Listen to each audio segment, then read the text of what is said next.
Ravi de vous retrouver dans l'hebdo de François. Merci de votre fidélité. Un hebdo toujours en partenariat avec Beurre FM et Africa numéro 1. Et toujours avec 4 éditorialistes de grand talent. D'abord, on salue le retour de Dominique Volton. Bonjour. Bonjour. Qui n'était pas là la semaine passée. Notre directeur de recherche au CNRS est parmi nous. On est content. Comme ça, les neurones sont encore plus nombreux que d'habitude. En face de lui, Éric Zemmour, journaliste au Figaro, bonjour. Bonjour. Très jolie chemise, très joli costume. Vous êtes splendide comme ça, Éric. Et puis, nous accueillons... Il est tout rose, donc tout le monde est rose, je sens que ça bouge, ça bouge bon, dans ce studio. Et puis, nous avons la chance d'accueillir Wallace Cotral, directeur de François. Bonjour Wallace, qui nous a fait la gentillesse de venir nous offrir ses analyses éclairées et sa sérénité, ce dont nous avons bien besoin, parfois.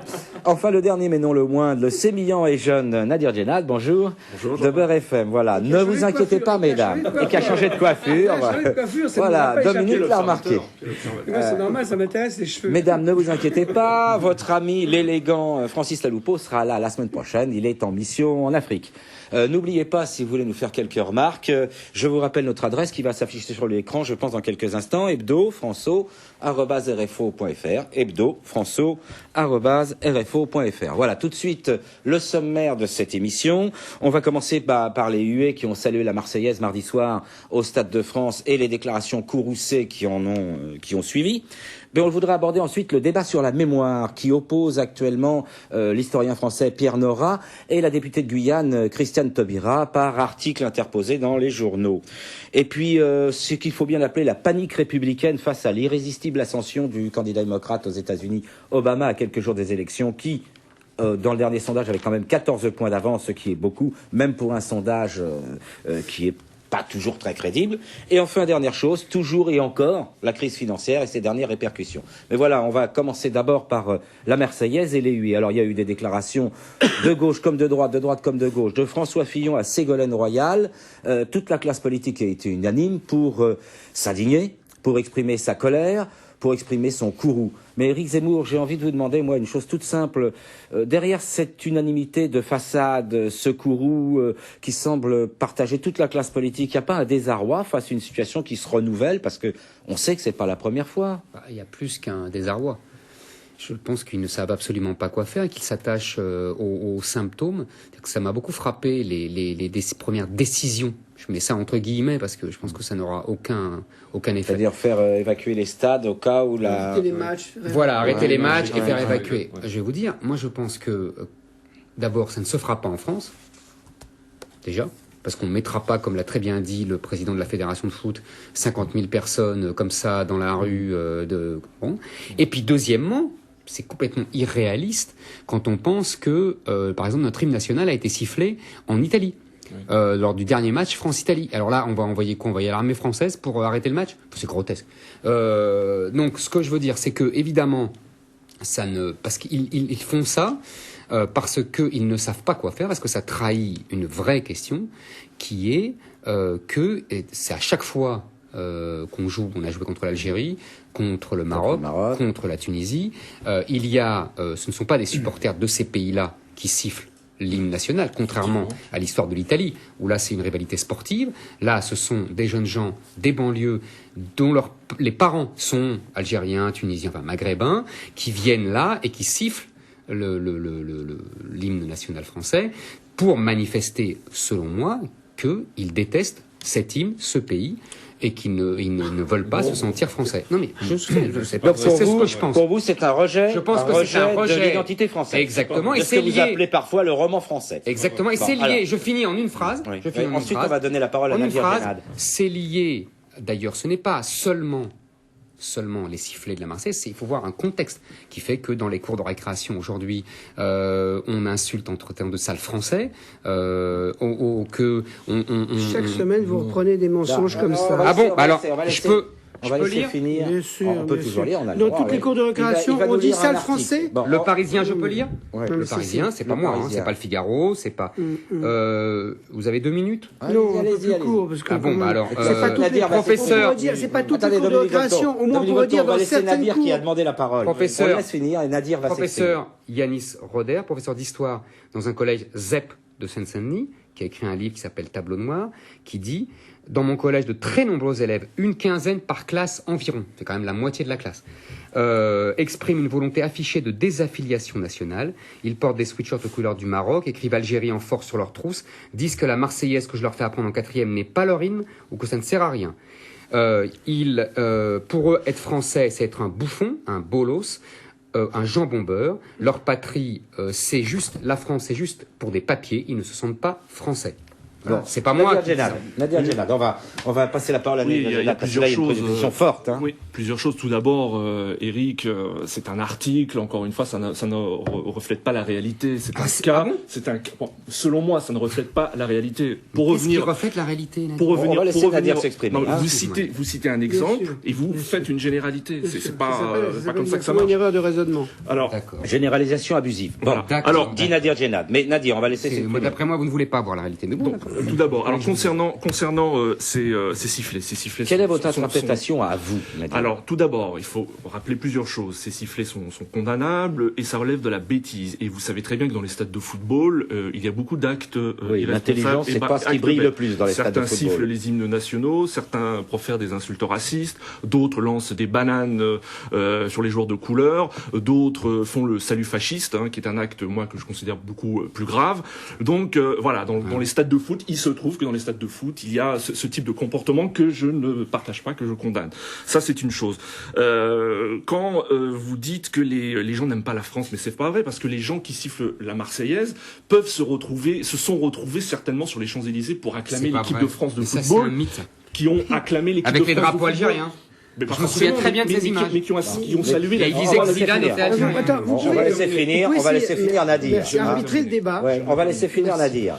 Donc les gens qui ont sifflé la Marseillaise se sont retrouvés sur les Champs-Élysées en train d'acclamer la victoire de l'équipe de France de football. Mais moi j'ai envie de m'adresser à ces jeunes-là. J'en profite, je suis sur l'antenne, je leur dis ils se trompent de symbole. Parce que la Marseillaise pour l'essentiel symbolise l'égalité. Ben oui, la Marseillaise défend les droits de ceux qui la sifflent. Alors, et c'est important. Non, j'ai pas terminé. Et c'est important de dire cela. Maintenant, je suis tout à fait d'accord avec ça. Maintenant, il y a un point aussi qu'on évoque peu quand on parle de l'intégration, quand on parle de malaise de ces jeunes, c'est vrai qu'il y a une espèce de confusion identitaire dans laquelle se trouvent ces jeunes. C'est-à-dire qu'ils ne savent pas s'ils sont français, ils ne savent pas s'ils sont algériens, marocains ou tunisiens. Vous parlez de sale français, mais est-ce que vous savez que beaucoup de ces jeunes, par exemple, quand ils vont dans leur pays, dans les pays d'origine, c'est une tradition. Pas de sale français, de sale immigré. Ils sont traités de manière méprisante. Il y a un rejet. Il y a un rejet. Donc il y a une espèce de double rejet. Voilà, il y a un double rejet. Donc ils se trouvent dans une position, moi je vais dire difficile. Donc il y a une double identité. Ils n'arrivent pas à gérer avec cette identité. Il y a un sociologue qui a écrit un livre là-dessus, un disciple de Bourdieu, Abdelmalek Sayed, qui parle d'enfants illégitimes. Voilà, il parle des contradictions vécues par ces enfants, les enfants d'origine algérienne. Je termine. Ces enfants d'origine algérienne en particulier. Il dit qu'ils sont tenaillés entre une société d'accueil, qui est leur pays, la France, c'est leur pays, et les difficultés et des familles désorientées par la violence de l'immigration. Alors, pour continuer le débat, je vais donner la parole à Dominique Volton, mais avant, je voudrais orienter un peu le débat, si j'ose dire. Il ne vous a pas échappé que la personne qui a chanté la Marseillaise sur ce Stade de France, c'est Lame, qui est une jeune femme française d'origine maghrébine. Et de l'autre côté, on dit que c'est beaucoup de jeunes d'origine maghrébine qui ont sifflé cette Marseillaise. Alors est-ce que là, on n'est pas obligé de se poser une question? Lame a du succès, Lame est connue, on peut dire qu'elle fait partie d'un exemple parfait d'intégration. Je ne suis pas sûr que tous ces jeunes maghrébins, qui pour la plupart venaient de Seine-Saint-Denis, nous dit-on, aient la possibilité de s'intégrer. Peut-être que là aussi, il y a un problème, Dominique Volton. Absolument, vous touchez une question qui est très juste. Bon, la première des choses, c'est quand il se passe quelque chose comme ça, il faut comprendre. Une fois qu'on a condamné, personne ne trouvera formidable qu'un hymne national soit chahuté ou que les saluts fascistes, donc tout le monde est d'accord là-dessus. Mais enfin, une fois qu'on a condamné, il faut d'abord essayer de comprendre. Et on ne voit pas beaucoup d'hommes politiques ou de femmes politiques entre nous, soit dit, qui essaient de comprendre. Vous savez, la condamnation, c'est facile. Quand on est dans des sociétés qui sont à ce point-là divisées, où les inégalités sont visibles, où l'intégration est en échec, où ces gosses de deuxième et troisième génération ont perdu tout espoir, par définition, ça traduit du désarroi et de la colère. Alors, c'est pas de chance, c'est pas le bon moyen, mais si je puis dire, il faut quand même les entendre, et vous avez tout à fait raison, ils disent ça justement à l'adresse d'une femme qui, elle, est exactement l'exemple de l'intégration. Donc, ça veut dire, hélas, tous les pays européens, c'est pas seulement la France, nous avons une crise du modèle d'intégration.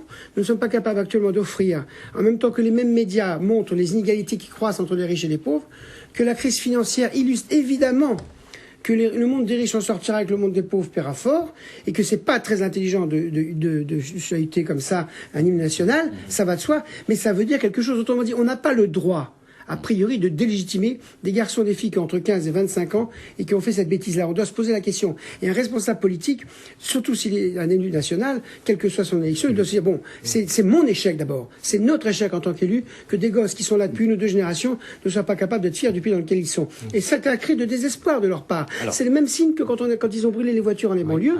Ils n'ont pas raison.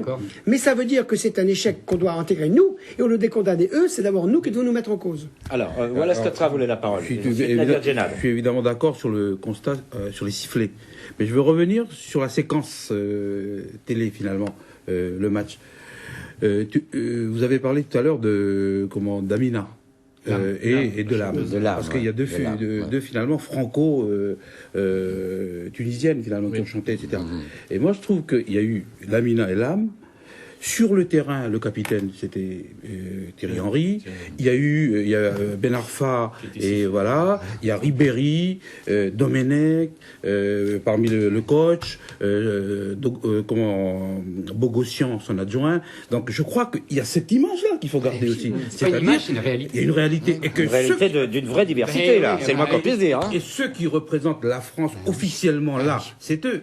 Donc je crois que c'est bien de s'arrêter au sifflet, et je crois qu'il faut faire l'analyse de ça, le fait qu'il y a un malaise, que ces jeunes-là ne se sentent pas dans ce que nous on appelle les signes identitaires de la nation, les emblèmes, mais je crois qu'il ne faut pas oublier qu'il y a quelque chose qui en manque. Et la réponse collective, c'est ça aussi. C'est Thierry Henry, c'est cette complicité qu'ils ont.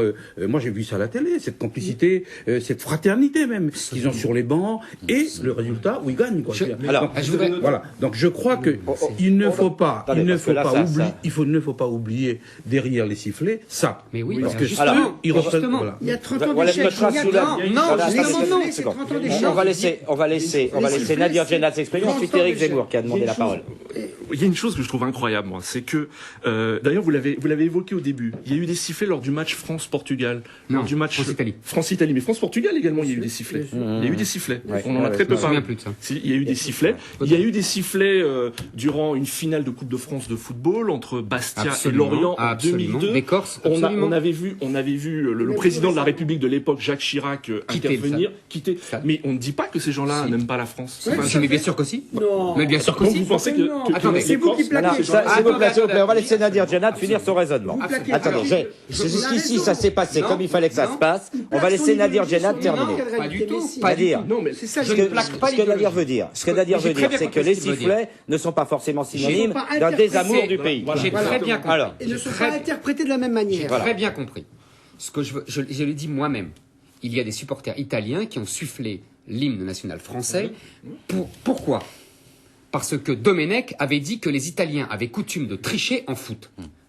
Ça, c'est une rivalité sportive. Non, culturelle aussi. Si vous voulez, mais culturelle. Oui, c'est pas l'exacerbation d'un certain nationalisme. Voilà, et ben je dis pas le contraire. Vous permettez, toujours en Europe et partout ailleurs, il y a des stéréotypes sur les différents pays. D'accord. Ça fait partie de la vie sociale. On est d'accord. Bon, on est d'accord. C'est pas pour autant qu'on dit que ceux qui ont sifflé n'aiment pas la France. Et ben je dis pas la France comme vous l'avez dit. Je pense qu'Éric Zemmour va finir son raisonnement. Vous avez condamné en ne sachant pas. Je condamne pas du tout. J'essaye d'analyser. Vous jugez. On analyse. J'essaie. On écoute l'analyse d'Éric Zemmour. Qui parle, lui, d'un désamour. Je parle. Non. Je parle. Non, je dis. On va l'écouter. Je peux parler moi-même. Oui, mais dépêchez-vous parce que vous l'avez dit 2 fois déjà. 10 fois, 20 fois, 50 fois. Vous avez parlé. Il y a 2 choses. Volton a parlé de souffrance. Moi, je suis d'accord. De désespoir. Il y a un désespoir. Et d'échec de la France. Non. J'ai une souffrance et un désespoir. Ça va durer plus longtemps. Il y avait une souffrance et un désespoir, oui.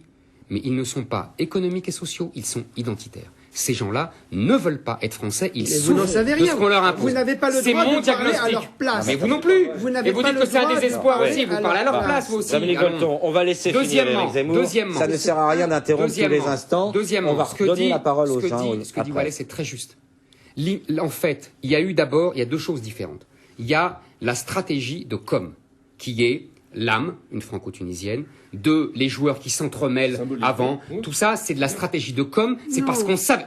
C'est symbolique. C'est parce qu'on ça va dire. Oui, c'est symbolique, d'accord. C'est pas de la com, parce que vous faites de la com constamment. Mais la com est souvent symbolique. Hein. Non, bon, oui, on va laisser Zemmour terminer si vous voulez bien. Pour moi, c'est de la com. Bon, pour lui, c'est de la com. C'est un symbole, si vous voulez même. En tout cas, c'est une tentative d'utiliser des symboles fraternels pour éviter ce qu'on savait qui arriverait, c'est-à-dire les sifflets. Donc vous pensez que c'était prévisible. Et troisièmement, ce qu'a dit Wallace très justement, la réalité de la France, c'est pas du tout l'échec que pointé par Volton, puisque justement cette équipe, elle est, on ne peut plus Non, mais on réduit pas la multiraciale, multiraciale. et surtout, surtout, oui, mais ça, non, là, la Surtout, preuve, dites-vous. surtout, moi je la parole après. Non, mais Alors, est-ce qu'on peut laisser parler vous les aurez la j'ai parole laissé parler, après. vous avez la parole. Vous aurez la parole après. Chaque fois. Moi je connais un peu le football. La Hollande avait une équipe de la même façon, moitié noir surinamien, moitié blanc. Ils ont arrêté parce que les joueurs ne se passaient pas la balle entre blanc et noir. On n'en est pas là en France. C'est bien ce que je dis. C'est Bon. bien ce que je dis. Ils sont même fraternels. Donc ça prouve que la France, ça marche encore. Et que donc ces gens-là, ce n'est pas un échec de la France, ce sont eux qui ne se sentent pas. Ils ont le droit. On peut peut-être pas comparer la situation de millionnaires qui jouent dans l'équipe de France. Mais ils viennent des quartiers populaires. Oui, mais ils s'en sont sortis. Eh ben oui, et alors bah oui, Dominique Volton voulait la parole. Tout le monde ne peut pas s'en sortir. Mais Dominique, on va essayer de ne pas vous interrompre. Puisque c'est violent, comme ça a été violent, et comme c'est violent sur ce plateau, ça mélange deux dimensions. Une dimension sociale, sentiment d'exclusion, de non-intégration, de non-ascenseur social, et une dimension culturelle qui est beaucoup plus compliquée, qui est la question de l'identité. Et il y a les deux dimensions en même temps. Et la dimension identitaire, elle ne prend sa force que parce que l'ascenseur social, sous toutes les formes, ne marche pas. Et on est dans le monde devant des phénomènes qui vont de plus en plus à caractère identitaire, parce que les peuples voient les inégalités de traitement, voient les inégalités sociales, et se raccrochent à l'identité. Et c'est pas parce qu'il y a une équipe qui est multiculturelle de France au football, ça nous fait plaisir parce que c'est quand même quelque chose qui est contre le racisme, que ça leur interdit à ces gosses de gueuler, parce que justement ils disent, eux ils s'en sont peut-être sortis individuellement.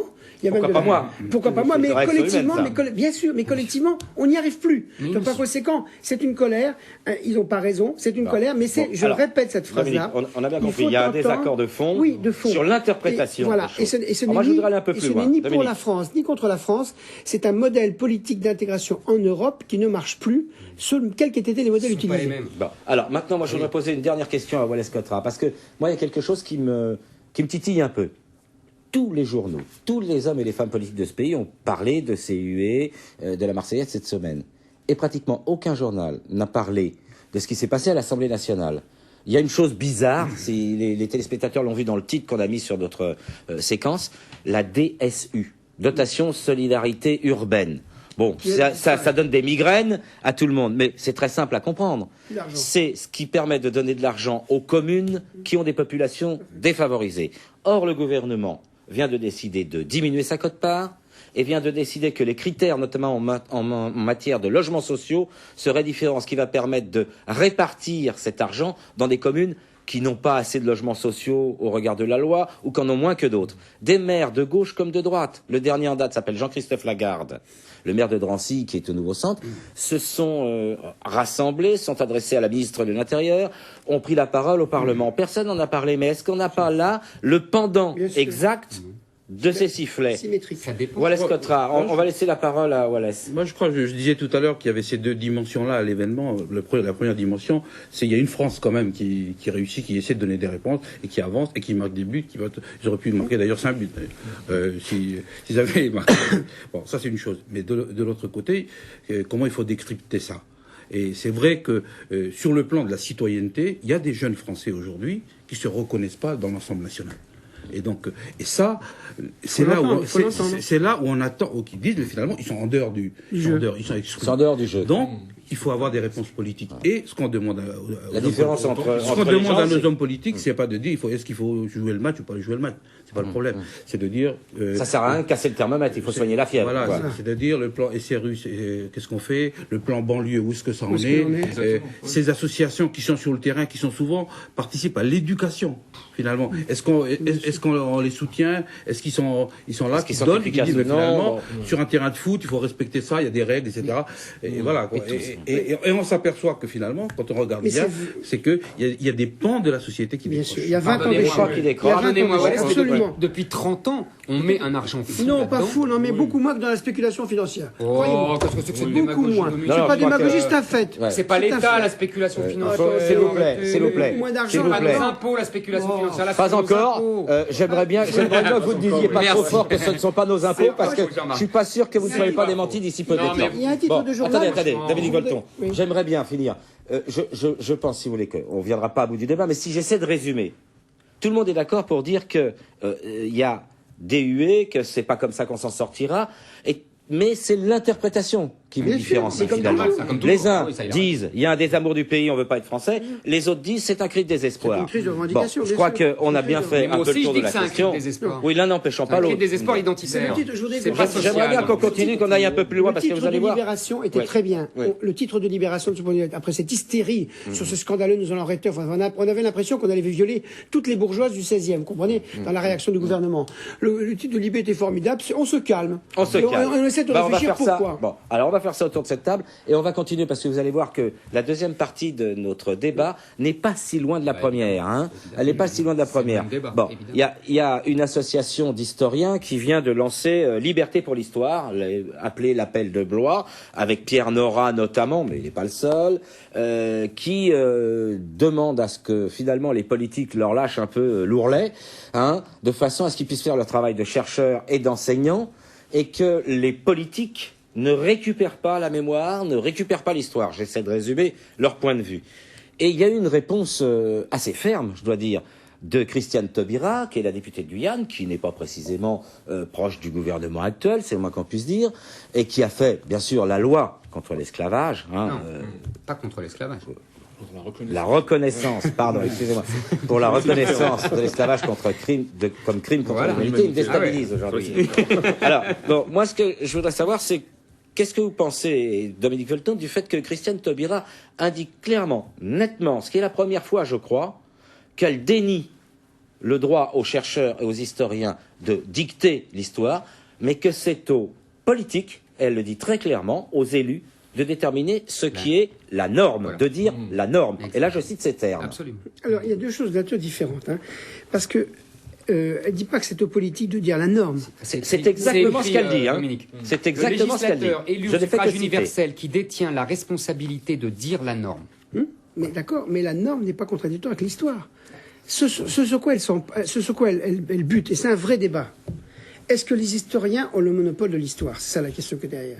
Et la revendication de Nora, c'est de dire, écoutez, les politiques n'ont pas trop le droit d'intervenir, parce que par définition, il y a toujours des arguments, des logiques politiques dans leurs interventions législatives. Laissons aux Et historiens... d'après vous, Nora a raison de dire que qu'il y a la toujours distance- un sous-entendu politique quand ils interviennent, les politiques, ou non? Oui, bien sûr, c'est une évidence. Mais c'est normal. Mais le problème, là où elle... Vous n'êtes pas naïf au point de penser que les Non. politiques n'utilisent pas Non, l'histoire. mais là où elle répond avec beaucoup de justesse intellectuelle, c'est que les universitaires ne sont pas Exempts exempts de d'arrière-pensée. Et Absolument. donc moi, ce qui Ça, je suis m'intéresse dans la d'accord. réaction de Taubira, c'est que personne n'a de monopole. Je pense que le politique n'a pas à avoir le monopole de la mémoire, et les historiens n'ont pas à avoir le monopole, parce que les historiens se trompent très souvent. Regardez, certains articles sortent en ce moment sur le nombre d'événements historiques qui sont l'objet de controverses, de mythes, de reconstructions. Donc la mémoire, c'est un phénomène qui appartient à tout le monde. Que les historiens l'abordent d'une certaine manière, ça c'est vrai. Que les politiques l'abordent d'une autre manière, ça c'est vrai aussi. Moi je pense que dans des sociétés ouvertes, personne n'a le monopole. Que de temps en temps le politique fasse... Vous dites aux historiens partagés. Partagé. Et attendez, que de temps en temps les politiques sont des très grandes causes, parce que les lois sont très rares. Hein. S'ils sont en fait sur les lois humanitaires et sur l'esclavage. Il y a eu Prennent position. Gassot, il y a eu Gassot et Taubira, Bon, quoi, en il y en a gros. deux. Hein. Que Gassot là-dessus, et l'Arménie. que là-dessus, Il y a eu l'Arménie. Génocide arménien. qui est déjà lui beaucoup plus contradictoire. Ah oui. Bon, Parce mais que c'est pas la Alors, on va laisser Attendez, finir Dominique pardon, Volton, Nadir excusez-moi, Djenad, Dominique, excusez-moi. Nadir Ce que je Djenad et veux ensuite dire, Éric voilà, Zemmour. c'est que la définition même d'une société pluraliste, c'est qu'il peut y avoir plusieurs légitimités qui s'affrontent.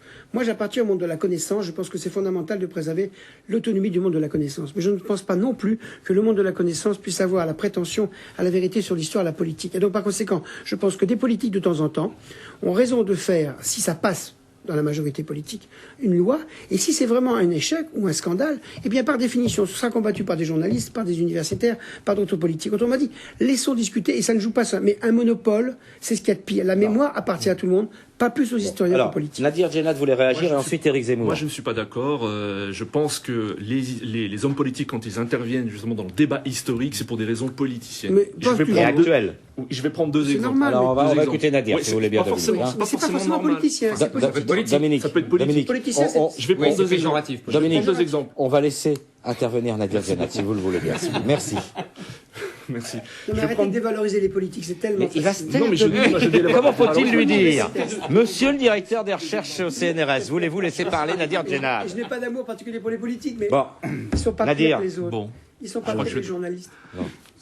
c'est vrai, vous avez raison. Mais ni je vais même prendre que deux les exemples. directeurs de Ni même que les recherche au chercheurs. CNRS. Allez, on y va. Nadir Djenad. Je vais prendre deux Il exemples. nous fait perdre notre temps, là. Je vais prendre deux exemples. Vous avez cité la loi sur la reconnaissance par la France du génocide arménien. C'était en janvier, le 29 janvier 2001. La France reconnaît le génocide arménien. Mais quelle légitimité ont les députés français pour parler de ce qui s'est passé en 1915 ? Il y a eu un génocide, il y a eu des massacres, mais quelle est leur légitimité et quel est surtout l'objectif ? C'est pas des massacres par les Français, c'est par les Turcs et contre les Arméniens. Donc, Bon. Quel est l'objectif ? Quel est leur but ? Moi, je ne vois qu'un seul objectif, c'est que les électeurs, enfin les députés, ont voulu satisfaire aux but revendications, électoraliste, quoi. voilà, revendications de nombreuses associations arméniennes qui ont fait un intense lobbying, mais ont droit. Le lobbying n'est pas interdit en France. Deuxième exemple, la loi du 23 février 2005 qui reconnaît les aspects positifs de la colonisation. Je pense là aussi que les députés ont voulu faire plaisir à une frange de l'électorat qui Ils ont clairement les harkis et leurs descendants. Exactement, les qui Pieds-Noirs. est un peu c'est même pas les qui est un Pieds-Noirs. peu les Pieds-Noirs, nostalgique, surtout. c'est Là, c'est même pas les colonial. les harkis. Pieds-Noirs surtout, bien sûr. Là, il y a une confusion quand on voit les députés, quand on voit Donc, finalement, le législateur intervenir dans le débat historique. Nadir, si j'essaie de résumer, ce que vous dites, c'est que finalement, c'est bien que ça soit aux historiens parce qu'il y a une barrière. Mais parce qu'ils On se réfléchissent, déconnecte ils réfléchissent, de l'actualité, voilà. on Non, se mais déconnecte exactement. des intérêts électoraux. On va laisser Éric Zemmour s'exprimer Alors. et ensuite Wallace Cotra. Comme ça, tout le monde aura eu le droit à la parole. Alors. Éric Zemmour. Je suis partiellement d'accord avec Dominique quand il Oh, dit grande nouvelle. que les politiques ont le droit d'avoir des avis historiques. C'est même beaucoup pour ça qu'ils s'engagent en politique. C'est parce que justement ils ont une conception de l'histoire, une certaine. Donc c'est tout à fait légitime. Moi je suis d'accord avec ça.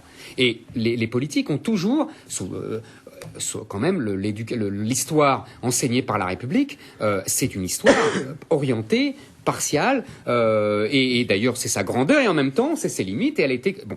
Deuxièmement, je crois. Pardonnez-moi, là, je me distingue de Dominique, je pense que ce n'est pas le problème. Le problème, ce sont les lois mémorielles. C'est-à-dire qu'à partir de la loi Guesso, il y a eu une loi qui, avec les meilleures intentions du monde, pour estimer qu'on ne pouvait pas, légalement, on ne pouvait pas remettre en cause le génocide juif pendant la Seconde Guerre mondiale et que donc ce qu'on appelait les révisionnistes n'étaient plus seulement attaquables sur le plan de l'histoire et des idées et de la bataille idéologico-historique sur le plan de la justice. que sur le plan de la justice. À partir de cette loi, il y a eu ce qu'on peut appeler une concurrence victimaire dont Christine Taubira est l'incarnation. Je peux vous dire, j'ai eu à de multiples reprises à débattre avec elle. C'est vraiment l'incarnation de cette concurrence victimaire. Si vous voulez, c'est l'incarnation haut de gamme, là où Dieudonné est l'incarnation bas de gamme. Vous êtes méprisant. Non, c'est pas méprisant du tout. J'ai dit haut de S'il gamme. vous plaît, Dominique J'ai dit haut de gamme. Dominique C'est Volton, pas on va laisser méprisant finir du Éric tout. Zemmour. Elle incarne quelque chose. C'est pas être méprisant qu'incarner quelque chose. J'aimerais bien incarner quelque Allons, chose. continuez votre raisonnement. Donc elle incarne. S'il vous plaît. S'il vous plaît. Ah ben c'est gentil de me dire ça. Oui, s'il vous plaît. Donc Christine Taubira explique donc sa loi. Qu'est-ce que c'est ? C'est qu'il faut aussi, pour les descendants d'esclaves, que la France se repente et que on criminalise ce crime De la loi, du passé par la loi et qu'on interdise de remettre en cause. Et là où Nadir pointe les arrière-pensées politiciennes, moi je vais... Alors là, je crois qu'il y a des choses plus nobles, il y a des arrière-pensées idéologiques, parce que comme par hasard dans cette loi, qu'est-ce qu'elle interdit de remettre en cause ? Uniquement la traite négrière des Occidentaux entre le 15e et le 19e siècle. Il ne faut pas parler des traites des Arabes, des Noirs par les Arabes. Il ne faut pas parler des traites organisées par les Noirs eux-mêmes, les Africains eux-mêmes. Non, la seule traite dont il faut parler, c'est celle-ci. Et on se souvient de cette histoire avec Petré Grenouillot, qui a été accusé de révisionniste, qui a été... Quel réductionnisme. Mais je dois la vérité. Non, je vous en prie, Dominique. D'abord, il y a Wallace Cotra qui doit s'exprimer. Je dois la vérité que Christiane Taubira n'a jamais attaqué en révisionniste Grenier. Mais j'ai pas dit ça. J'ai dit qu'il avait été attaqué sur la base de cette loi. Sur la base de cette loi. Alors, moi, je voudrais qu'on avance un peu dans le débat, Wallace, parce que sinon, on va tourner en rond en répétant les mêmes arguments.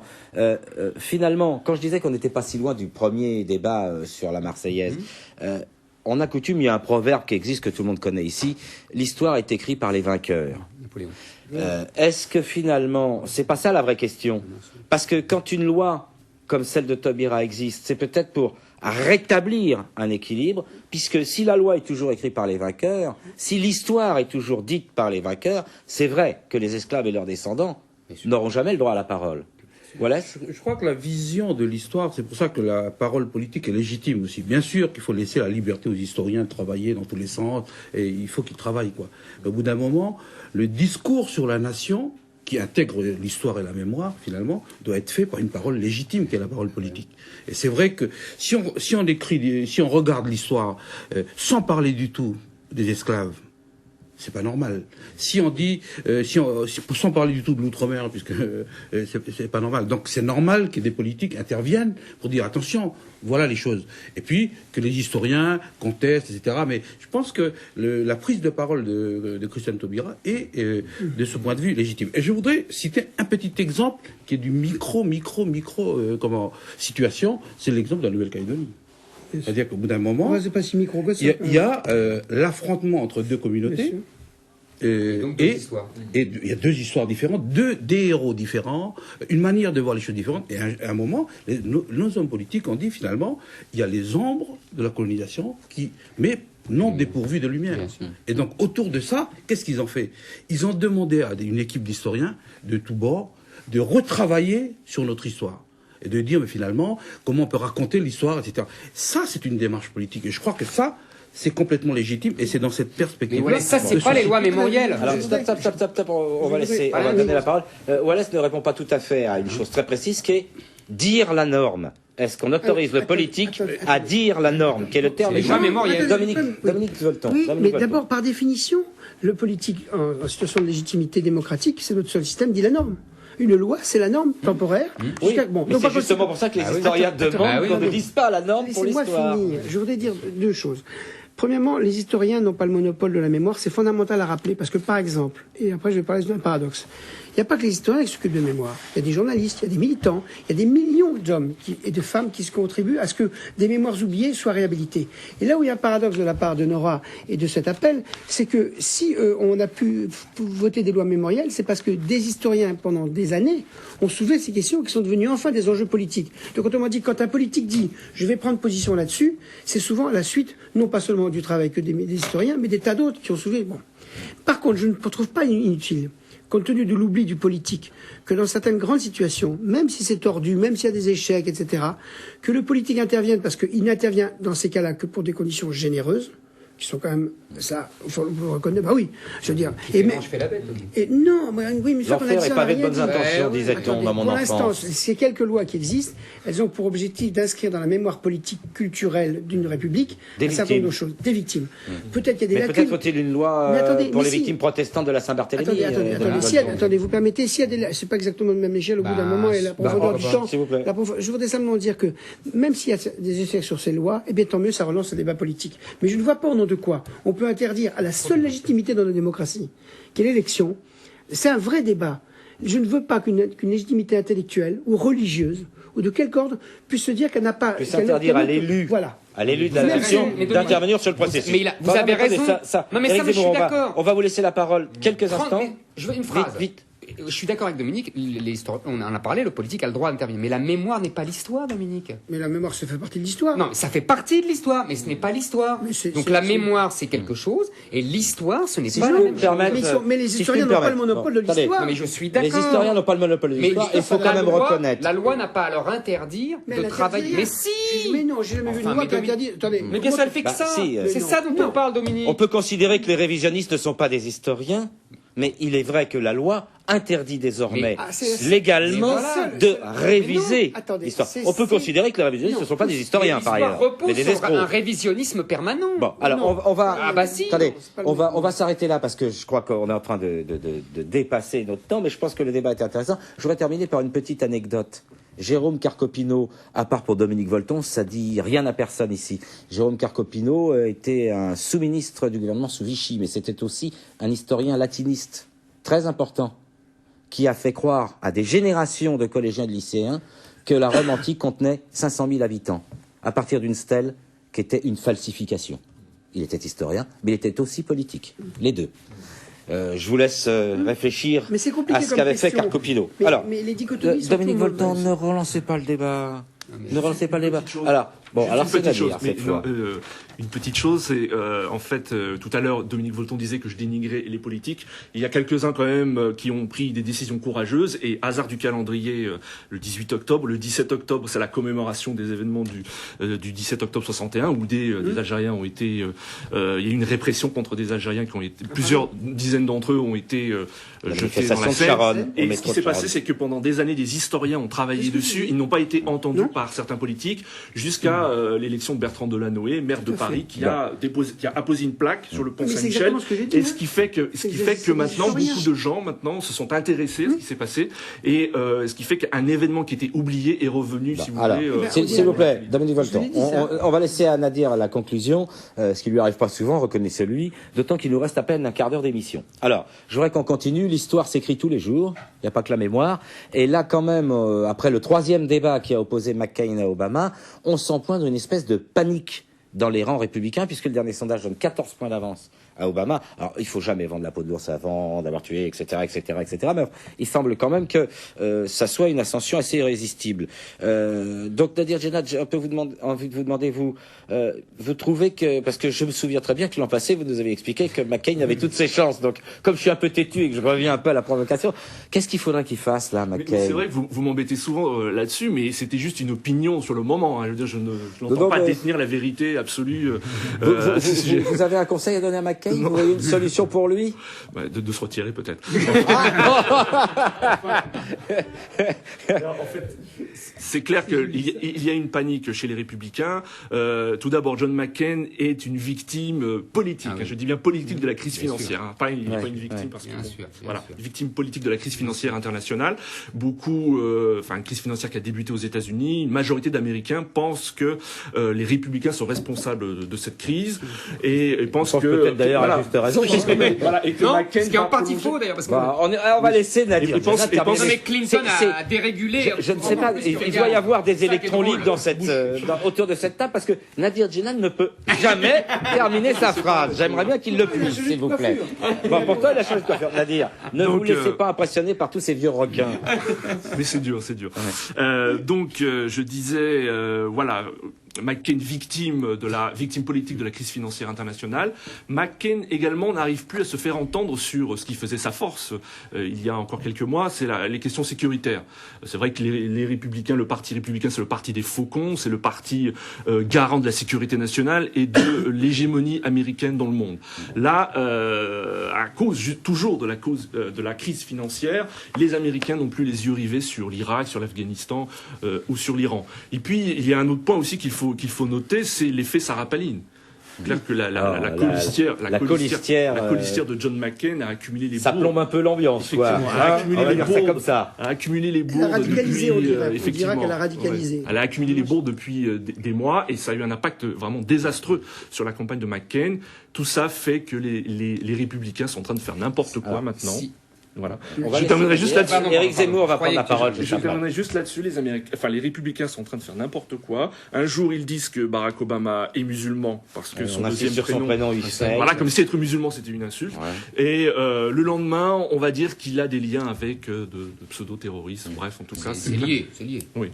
Non. Alors, Éric Zemmour, ensuite Wallace Cotra, puis on demandera à Dominique de conclure. Sur l'effet Sarah Palin, très juste, je pense que Nadir dit elle fait des bourdes et Dominique dit elle radicalise. C'est pas la même chose. Moi, je pense que ce qui tue McCain, c'est qu'elle fasse des bourdes. Je pense que sa radicalisation à droite, moi, je crois que peut-être je me trompe, et il a raison, bien sûr, de parler de la crise financière, etc. C'est pour nuancer uniquement. Mais j'ai le sentiment, par rapport aux campagnes victorieuses, les deux campagnes victorieuses de Bush, que ce qui a manqué à McCain, c'est justement une ligne politique vraiment droitière, néoconservatrice. Je parle pour l'intérieur. Vous êtes en train d'enterrer McCain, là. Hein. Pour vous, c'est déjà réglé. J'ai l'impression, on peut se tromper, mais c'est le jugement que je porte sur sa campagne. J'ai l'impression qu'il a voulu jouer sur les deux tableaux, à la fois se détacher un peu de Bush et de sa politique, c'est ça, tout en restant républicain. Voilà, exactement. Essayer de prendre, en fait, sur quoi jouait Bush, en deux mots. C'était le peuple contre les élites. Le peuple de l'Amérique profonde contre les élites de l'Est et de l'Ouest. Je le démagogue tribun, quoi. Si on veut, mais c'est la démocratie. En tout cas, il a joué ça et il a gagné 2 fois. Je pense que McCain, en voulant jouer plus subtilement, c'était pas facile puisqu'il portait l'héritage de Bush. Mais en voulant jouer plus subtilement, c'est perdu. C'est comme ça que je l'analyse, mais je peux me tromper. Alors, Wallace Cottral. Réflexion commune sur à la fois McCain et Obama. Je crois que l'un des échecs de McCain, indépendamment de l'aspect idéologique, c'est aussi le fait que je trouve qu'il est complètement décalé par rapport à la réalité sociologique de la population américaine d'aujourd'hui. C'est-à-dire blanc, âgé, disons les choses clairement. C'est ça que vous voulez dire. La diversité. Blanc, riche et âgé. Non, la diversité. C'est la diversité. Je crois que ce qui m'a frappé, ce sont les articles des journaux américains qui montraient qu'à la dernière convention du Parti républicain, finalement, il y avait des blancs. Et alors que ce parti-là, le Parti républicain, c'est quand même le parti de Powell, c'est quand même le parti de Condoleezza Rice, et c'est quand même où il y a des leaders latinos qui étaient présents, etc. Et je pense que là, s'il se fait battre, c'est aussi sur ce terrain-là. Et ils ont laissé finalement les démocrates, qui pendant un moment étaient focalisés sur Madame Clinton, jouer ce terrain-là. Et je pense que si Bush avait joué les latinos. Exactement. Donc, je pense que McCain a eu tort de pas jouer les latinos. C'est une raison de son dégringolade. C'est une des raisons, contrairement à ce qu'on pense. Si jamais il est élu, McCain, c'est catastrophique, parce que ça veut dire c'est vraiment l'Amérique fermée. L'Amérique du verrou et du cadenas. Mais je pense que là, ce qui me frappe, moi, c'est qu'il est en déphasage par rapport à la société de ce que j'appelle la nouvelle Amérique, l'Amérique qui arrive là. Par rapport au mouvement, quoi, finalement. Par rapport au mouvement. Alors, Dominique Volton, vous aussi, vous êtes, entre guillemets, optimiste sur les chances d'Obama ? Écoutez, d'abord, je suis assez d'accord. Les élections, c'est le 4 novembre, on a encore 3 semaines, si je ne me trompe. C'est pas encore demain. Et en politique, quand même, il faut quand même être prudent. Je suis d'accord que sur la société multiculturelle, il y a un retard des républicains là, qui avaient réussi à jouer l'amalgame pendant un certain temps, et des démocrates qui n'étaient pas très bons non plus sur ce secteur. Mais là, c'est très en retard. Et c'est vrai qu'il y a une inversion, et c'est vrai que si McCain passe sur cette structure-là, là, on aura un retard par rapport à la prise en compte du caractère multiculturel. En tout état de cause, moi, je ne sais pas. Mais si Obama passe, c'est un tel miracle, à tout point de vue, que c'est un symbole qui dépassera l'Amérique. Et c'est ça qu'il faut voir. C'est pas parce que l'Amérique est une superpuissance. C'est parce qu'elle a été un des pays les plus racistes et qui permet, 50 à 70 ans après, qu'éventuellement un noir qui vient en plus d'Afro-Amérique soit là. Je veux dire, donc on verra. Mais c'est vrai que, pour une fois dans l'histoire du monde, la politique démocratique montrera qu'il peut y avoir des avancées fortes. Et c'est quand même quelque chose qu'il faut entendre. Et moi, je mettrais sur le même plan, d'une certaine manière, ce que pourrait être ce symbole et ce que nous faisons, nous, en Europe, et dont on ne se rend pas compte depuis 50 ans, qui est essayer de faire cohabiter et travailler ensemble, aujourd'hui 27 pays qui n'ont rien en commun. Il y a des grands moments de l'histoire, une Europe qui se construit même si c'est difficile, c'est formidable comme projet démocratique, et un noir qui arrive à la présidence, voilà. Et je dirais, en un demi-siècle, si ça se passe, c'est 2 grands événements. Bon, l'éternel optimiste. Nadir Djenad pour un dernier mot, puis je voudrais qu'on finisse par la crise financière qui va peut-être hélas bousculer tout cela. Parce qu'on parle du facteur racial, et c'est vrai qu'aux États-Unis actuellement il y a un débat, il y a plusieurs sondaires qui le parlent. Il y a justement l'inconnu du facteur racial, dans le sens où on ne sait pas ce que l'électeur va faire dans le secret de l'isoloir. Voilà, ce que va faire l'électeur le jour du vote. C'est-à-dire que beaucoup d'électeurs disent qu'ils vont voter Obama par crainte d'être taxés de raciste, et le jour de l'élection vont voter McCain, ce qui fait que dans ces cas-là, l'avance dans les... Vous êtes plus prudent qu'Éric ou... Voilà, effectivement. D'accord. Voilà, un dernier mot sur la question. Parce qu'on a l'habitude, nous, de toujours donner la leçon aux Américains là-dessus. Je crois que là... Quand vous dites nous, vous voulez dire la France. Ici, on ne donne pas de leçons aux Américains, il n'y a que des gens intelligents. Oui, je sais. Les Européens. Mais je pense que là, sur le plan de, y compris de la République, en fait, au sens français du terme, finalement, je crois que nous, on est en train de faire une rétrospective un peu de tout ce qui s'est passé aux États-Unis depuis 55, 56. Ce qu'on appelle les soirées thématiques le mercredi soir sur France O. Exactement. Et là, on s'aperçoit que ce pays-là, sur le plan sociologique et sur le plan de l'acceptation des uns et des autres, a été beaucoup plus rapide que nous. Oui, enfin, c'est une discussion sans fin, parce qu'il y a quand même la moitié des jeunes de 18 à 25 ans qui sont en prison quand même. Aux États-Unis, ils sont noirs. La moitié des jeunes noirs américains sont en prison. Il faut quand même voir la question des droits politiques Donc, peut-être réglés, mais pas celle de. Mais c'est pas ça, social, c'est qu'en fait, ils ont une stratégie communautariste. Non, il y avait moins de gens en prison. Il y a une stratégie communautariste, c'est qu'ils prennent les meilleurs dans chaque communauté.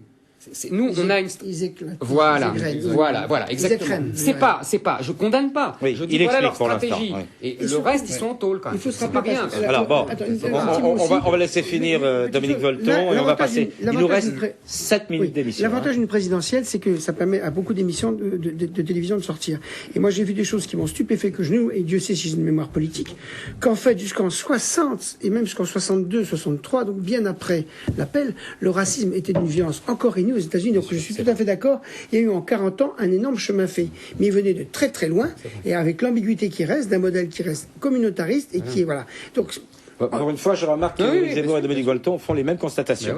On va passer, pour le peu de temps qui nous reste, à la crise financière. Je ne prétends pas que nous résoudrons un quelconque problème ou que nous éclairons complètement les téléspectateurs là-dessus. Surtout qu'on n'est pas des spécialistes, mais ça fait quand même 3 semaines qu'on y revient. Et moi, il y a une première chose qui m'étonne. Je ne parlerai pas du nombre de milliards injectés par l'Union européenne ou par la France, votés en urgence à l'Assemblée nationale. Effectivement, potentiellement. Mobilisés. On va dire mobilisés. Ah oui, non, mais c'est important. Mais ça ne va pas tarder. J'ai vu que depuis quelques jours, la milliards. Caisse d'épargne a eu un incident boursier de 660 millions d'euros. Mais c'est très exactement les termes employés. Je trouve ça assez magnifique. Alors, moi, j'ai un peu envie de dire, on voit bien que la bourse ne cesse de baisser. Alors, il va falloir faire quoi? Parce que là, les milliards sont mobilisés, le Parlement a voté en urgence que les caisses n'étaient plus vides. La preuve, c'est qu'il y aura de l'argent pour les banques qui ont des soucis. C'est pas vrai. Pardonnez-moi. J'exagère un peu. Ah non, vous n'exagérez pas, c'est faux. On va s'endetter. Si on doit faire face à répondre à cette mobilisation, on s'endettera. C'est pas vrai, on ne cherchera pas dans les caisses. Donc on fera payer nos enfants et nos petits-enfants. Exactement. Bon, alors, en même temps, très bizarrement, cette semaine, peu de gens en ont parlé. On a vu une chose, il y avait la journée de la faim dans le monde. Alors, j'ai quelques chiffres à vous donner quand même. 923 millions de personnes sont victimes de la faim dans le monde, selon la FAO. Alors, c'était la journée mondiale de l'alimentation. Et on a l'impression qu'une crise masque l'autre. C'est-à-dire qu'on parle beaucoup de la crise financière, on parle beaucoup de sommes folles, c'est à peine si on arrive à se souvenir des chiffres tellement ils nous paraissent, à nous, simples Pékins mortels, immenses, énormes. Et puis, on constate que les aides au développement des pays riches ne cessent de baisser, que la différence de niveau de vie, d'espérance de vie entre les gens qui vivent dans les pays riches et les gens qui vivent dans les pays pauvres ne cesse de se creuser. Alors, cette crise financière va-t-elle être encore un peu plus être le fossoyeur de cette partie de l'humanité, Dominique Volton? Il y a 2 choses à dire là-dessus. Un, c'est vrai que derrière la crise financière, il y a une crise économique qui s'accentue. Les plus pauvres s'appauvrissent et les plus riches s'en tireront. C'était déjà vrai avant, mais là, ça devient... Mais ce qui change, et c'est mon obsession de chercheur, ce qui change, c'est que maintenant, tout le monde le sait, tout le monde le voit. Et je ne sais pas quelles vont être les conséquences sociales et politiques de ça. Parce que maintenant, les pauvres savent qu'ils vont s'appauvrir encore plus. Vous avez cité les chiffres de la faim. Et donc, par conséquent, tout le monde va voir ce qui se passe, avec une vitesse incroyable. Et du coup, ça va, après le moment où on va accuser le coup, il va y avoir des demandes de responsabilité, c'est sûr. Il va y avoir des révoltes politiques, mais gigantesques. Il va y avoir une demande d'autocritique d'un modèle capitaliste qui, quand même, a été la seule norme portée pendant 30 ans. Et donc, si vous voulez, on est sur un vrai problème, non pas seulement de crise financière et de crise économique, mais de crise de crédibilité. Et donc, on vient à la question centrale, qui est toujours la même chose. Le cœur du capitalisme, c'est de la psychosociologie, c'est de la confiance. La confiance ne revient pas. La confiance ne revient pas, donc on risque d'aller dans des grands bouleversements. Voilà. Donc, il nous reste 3 minutes d'émission. Si les politiques ne tiennent pas compte de ça, alors là, ils seront balayés tous et on risque d'avoir de très mauvaises surprises. Très mauvaise surprise. Dadi, ensuite Éric Zemmour. Très rapide, parce qu'il nous reste rapide, 3 minutes. Hein. Je me dis que si les pays développés réussissent à mobiliser des sommes considérables pour sauver leur système financier, pour sauver leur système bancaire, je me dis qu'ils peuvent également faire des gestes plus conséquents pour lutter contre la pauvreté. Donc je me dis que c'est une question de volonté politique et que ce n'est pas une priorité. C'est pas une priorité des gouvernants. C'est pas l'avis d'Éric Zemmour. Très vite. Je répète que cet argent n'existe pas, que ça sera des dettes. Non, mais j'ai dit qu'il Mais ça pourrait être des dettes pour autre chose. Ah non, mais bien sûr, mais ça sera des dettes et ils s'endetteront. Mais on va pas Mais s'endetter. on pouvait s'endetter pour autre chose. Ah oui, bien sûr, bien sûr. Deuxièmement, quand vous citez des chiffres, 900 millions, etc. 923 millions de personnes. Bon, C'est il y a- la FAO. Non, hein, non, mais c'est je dis pas que c'est victime faux. de la faim dans le monde. Mais je dis pas qu'ils sont faux. Attendez. Simplement, il faut bien remettre dans le contexte, c'est-à-dire que ces chiffres doivent être relativisés par rapport à l'explosion démographique de ces 30 dernières années. Ça fait longtemps que vous n'avez pas parlé Eh ben oui. Alors, on va laisser. Non, on a Mais vraiment plus de temps, Dominique. évidemment, On a vraiment évidemment. plus assez de Eh temps. oui. On va être mangé par les Bon, autres. alors, Évidemment. donc, les Non, pauvres, c'est eux qui malthusianisme. mangent pas pour l'instant. Stop, s'il vous plaît, s'il vous Les plaît. pauvres vont nous manger. S'il vous plaît, Dominique. Troisièmement, je pense que les pays d'Afrique en particulier, qui sont les moins reliés au système financier, Risque de moins souffrir. exactement. Malgré Non. les matières Parce qu'ils auront la premières, crise malgré les économique, hélas. exportations. Non, mais Alors, ce qu'il faut, c'est que leur drame à eux, d'après moi, ce n'est pas la crise financière, c'est le fait qu'ils aient abandonné leur culture vivrière sur injonction du FMI et compagnie, et qu'ils ont renoncé le coton pour certains pays, les matières premières pour d'autres, c'est renoncer à des économies de subsistance. Exactement. Bon, ça c'était peut-être un constat d'ailleurs que pourrait partager Dominique Très Breton. vite, On va juste laisser pour Wallace dire que Cotra ces pays terminer. d'Afrique, ceux qui sont en relation avec la France, se réunissent là, pendant ce week-end au sommet de la francophonie. Oui, à Québec. Il y a le sommet de la À francophonie. Québec. à Et là, Québec, c'est oui. important que Nicolas Sarkozy dise des choses utiles. La deuxième chose, c'est qu'il y a la faim dans le monde, mais il y a aussi des rapports qui sont sortis cette semaine sur la pauvreté en France. Oui, parce que c'était aussi le lendemain, le journée de la misère. Bien sûr. Et ce que les gens comprennent, et là je pense que Dominique a raison là-dessus, c'est que l'opinion comprend, c'est que finalement l'économie virtuelle, quand elle fait des bénéfices, ça profite aux actionnaires, et que quand elle fait des déficits, c'est aux citoyens de payer. Et là, Vous êtes en train de donner une définition du libéralisme, peut-être Non, Wallace non, mais Cotra, ça va. j'essaie de comprendre. ce La que c'est que conscience l'économie. critique est beaucoup plus forte aujourd'hui qu'il y a 50 ans. C'est ça qui est fou. Parce que les gens sont informés, les gens voyagent. On peut pas taire les informations. Dominique Comprenez? Breton, Donc je ça, vais c'est vous un laisser problème. la parole, mais je voudrais vous poser une question rapide parce que vous êtes un spécialiste de la francophonie. Pourquoi vous ne serez pas au sommet de Québec? Je peux pas y aller pour 2 raisons d'emploi du temps. Cette Bon, fois-ci, ça, on met de côté. j'en Je ai pense fait- qu'il n'y a pas que cette raison-là. J'ai fait 3. Vous savez, j'ai fait les 3 derniers sommets, donc je sais pas comment ça va. La francophonie est confrontée à un vrai problème. C'est que c'est une réussite diplomatique extraordinaire. En 20 ans, c'est formidable. Mais elle est en train de tellement s'institutionnaliser qu'elle risque de perdre que sa force principale, c'est les millions d'hommes et de femmes qui, dans le monde, parlent le français et veulent soutenir, au travers une langue, un modèle de diversité Et culturelle. ça Donc grossit pas trop, donc Dominique. je n'arrête. Non. Le problème principal. J'ai l'impression qu'on laisse rentrer un peu n'importe qui. Non, on laisse pas rentrer n'importe. Non, Ah bon, c'est ça, l'impression que la- j'avais. C'est en train de s'élargir. Oui, attendez, le vrai Est-ce que le problème. Québec, est-ce que le sommet de Québec, en un mot, peut servir à quelque chose? En un mot, il nous reste 30 secondes. Oui, il servira.